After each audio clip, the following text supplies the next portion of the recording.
the belief that a child can transition to the opposite gender or the opposite sex. And y'all were told that that's something that you had to uncritically affirm, right? Yes. Yeah, exactly.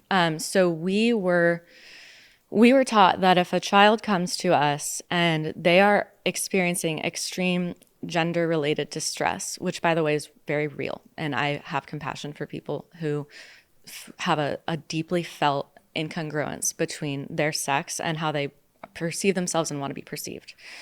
I am trained that for when a child comes into my practice, let's say they're 12 or 13, and they say, let's say that they're a girl, and they say, I am a boy.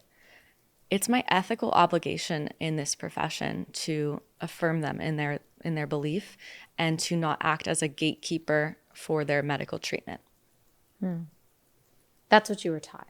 That is what I'm taught at this university, and that is what is being propagated down from the psychological governing bodies in this country. Yeah, which is so sad because I've talked to so many detransitioners. I'm sure you've heard their stories. Yeah. And every single one says that there was a therapist who didn't ask questions, that checked off the boxes. And these therapists are so often hand selected by the local gender clinic and then recommended by the local gender clinic. And so you're only going to the therapist that will completely, uncritically affirm this person's choice.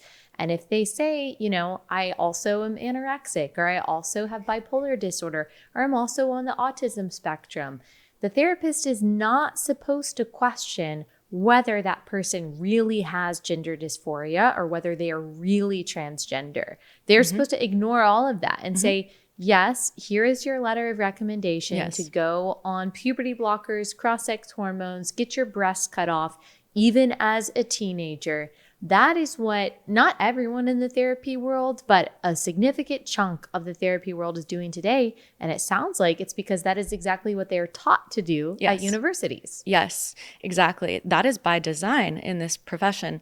And there are great therapists out there who will ask deeper questions and will walk with a child who has gender dysphoria and provide them good care.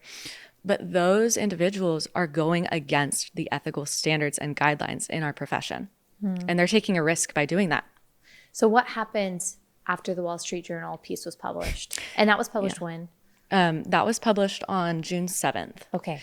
So 2 days after. So meanwhile, part of a requirement for me to graduate is a 9-month-long internship, a therapy internship. So the official practicum period starts this fall, but I was just brought on to this organization, this nonprofit, and I was about to, start working with them. So after this comes out, I get an email, need to discuss Wall Street Journal. I go, okay, great. I can see the writing on the wall already. But I talked to the director and I explained everything in detail. And he goes, I think you sound really reasonable, actually, and I want to keep you on. Great.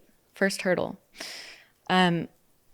I am then summoned a couple days later to a 15-on-1 struggle meeting. It was a struggle meeting. And during this meeting, I was essentially, character attacks were lodged at me. Who was in this meeting? It was colleagues, so peers, so therapists in training. Okay. And who called you to it?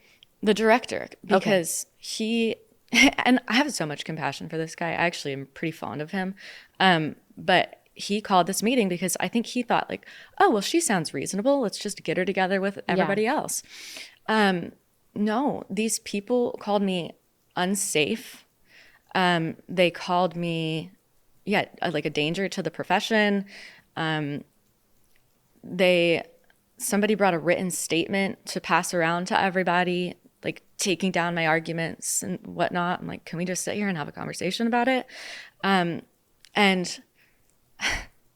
I bared my soul to a group of 15 therapists.